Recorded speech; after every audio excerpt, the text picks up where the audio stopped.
Welcome back to This is VANCOLOUR. My name is Mo Amir.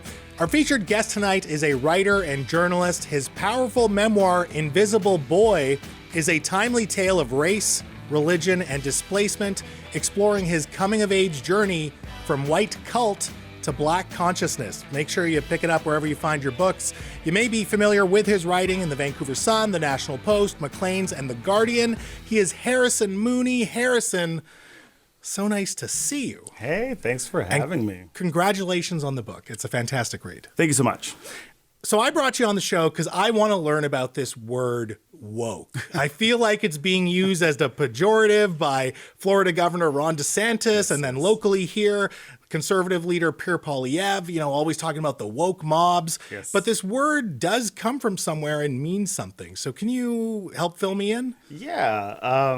Woke has mainstreamed now, which means it doesn't mean anything anymore. But, there was a time when it just referred to being aware of the, systemic and structural racism that black folks face on a day-to-day basis. So, it made a lot of sense to stay woke. Like, don't get sucked in. Don't forget who you are. Like, recognize that these systems are in place, to oppress you. So I have a story here that I think is very illustrative. Oh, please. So when I was 16, and this is a story that was cut from my book. So this is like... Okay, this is new to me. Exclusive outtake. All right, let's material. hear it. So when I was 16... I got invited to a house party. Okay. And it was a big deal for me because I was homeschooled, and I didn't have the sort of friends who threw house parties. So I got invited to this one, and I was really excited to go. And I'm out there in Abbotsford. I got in my car, my Toyota Echo. I drove over to this party, and then I walked in the door, and these two girls that I knew, they came downstairs into the kind of mudroom area, and they were like, "Hey, it's so good to see you. But you should go." Oh. Because Jeff is here, and when he gets drunk, Jeff fights black guys. Whoa.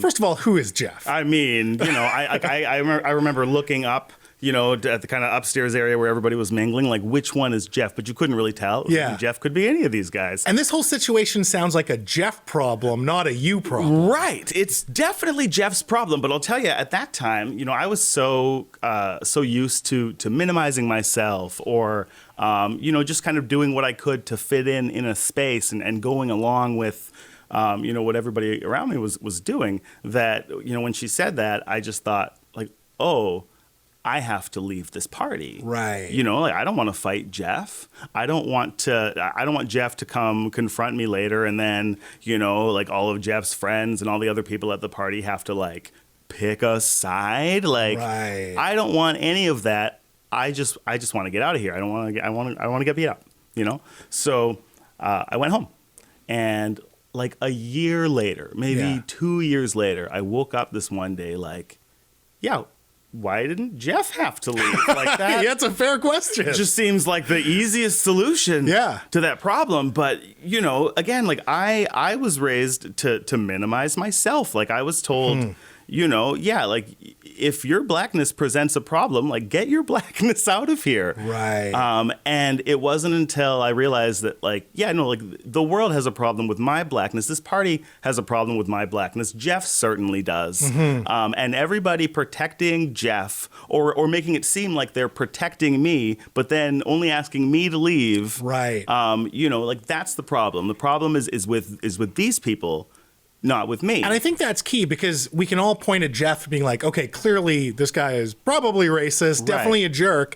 But even those two girls that came up to you, they're enabling that system by saying, hey, like, we got trouble, even though it's not you, but you still got to go, right? Yeah, watch out for Jeff. But, like, watch out for Jeff is, like, actually their complicity in, like, Jeff's racial abuse, right? Right. And then the whole party is complicit because they've asked me to leave so that Jeff can thrive at this party and not beat anyone up. And you realize that, at some point you have to stand for yourself, and you have to say, hey, ask Jeff to leave. Right. And like that's what wokeness is. It's that moment of saying, no, these systems that we have, like the way that we do parties, the audacity to ask me to minimize myself for your comfort, I'm not going to do that anymore.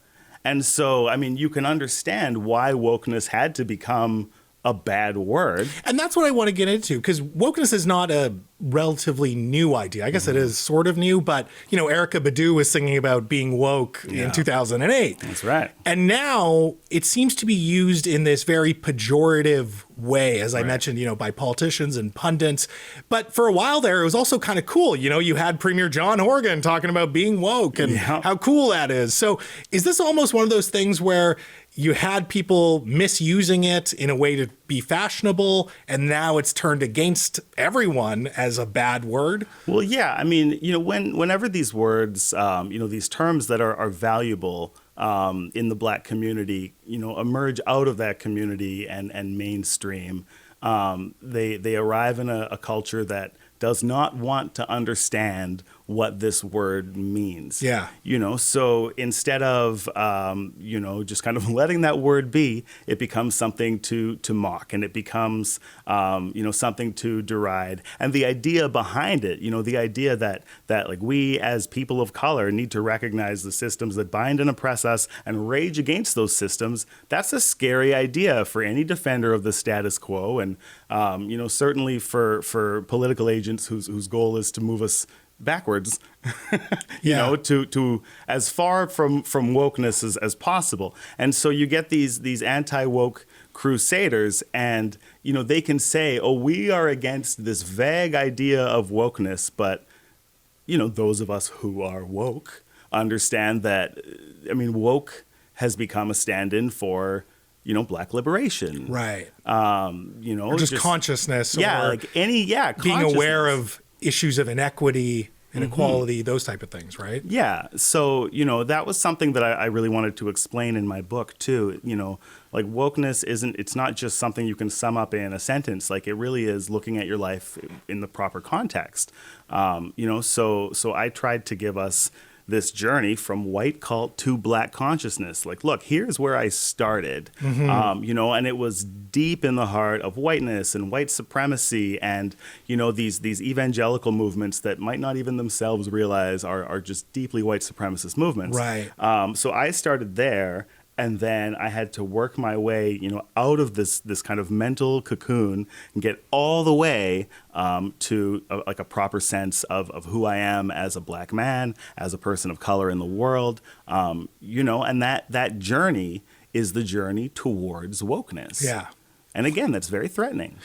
One of the interesting things that I'm kind of picking up on that Jeff story in particular, when you're talking about those two girls that asked you to leave, is that some folks have a real problem with being uncomfortable. Yes. And one thing I've always advocated is that, as long as you're safe, being uncomfortable, but in a meaningful setting where you're talking about things that make people feel vulnerable or make them confront truths or look at different realities, that's actually a pretty productive and meaningful thing. And we should not be afraid of that. Do you think that we have a culture that is resistant to feeling uncomfortable or getting vulnerable? Absolutely. The culture is geared towards comfort. We're supposed to maximize comfort at all times. Especially lately, like sweatpants are in. It's incredible. That's a physical comfort. Oh, I love it. I love this new sweatpants era.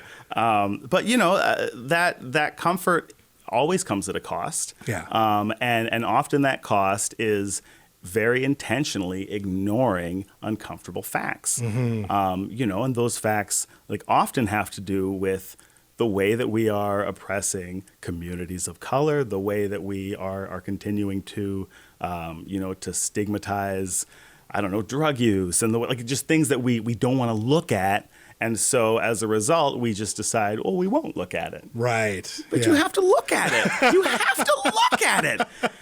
So, the point of this book was to just demand that we look at some of the messed up things, like the structures that I've been through, be that evangelicalism or just the church or adoption, and especially transracial adoption. But all these systems go back to just original sins, the buying and selling of people, and the continual exploitation of people. And we have to look at these systems because that's the only way people are going to get free. Absolutely. Harrison, your book is incredible. Congratulations on its launch. And I look forward to reading more of your writing. It's really important. Thank you so much. Thank you. folks, if you haven't already, be sure to pick up your copy of Invisible Boy wherever you get your books. It is an incredible, heartbreaking, and thought-provoking read. One of my favorite reads this year for sure, written by our featured guest tonight. He is, of course, Harrison Mooney. Now stick around because after some business, I'm going to take a moment. That's up next. I'm Mo Amir. This is VANCOLOUR.